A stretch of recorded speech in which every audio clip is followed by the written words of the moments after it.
મહારાજના પામવાના સાધનોમાં એને પ્રવેશ થઈ જાય તો એને મહારાજમાં પ્રવેશ થઈ જાય.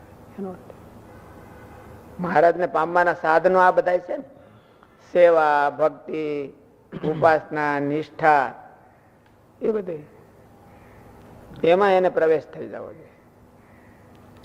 સાધ્યમાં પરમાત્મામાં આસક્તિ બતાવે છે ને તેના સાધનમાં તેને આદર નથી થતો અથવા આદર નથી કરતો, તો તેને સાધ્ય એવા પરમાત્મામાં આસક્તિ છે જ નહીં.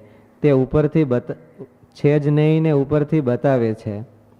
તે બીજાને છેતરવા અને પોતાનો અર્થ સારવા બતાવે છે.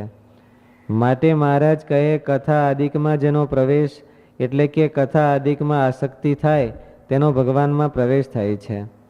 મહારાજ કહે, ગમે તેવા કુસંગમાં એટલે કે નબળા વાતાવરણમાં ફસાઈ ગયો હોય તો પણ તેને કર્યા વિના ન ચાલે, તો તેનો વાસુદેવમાં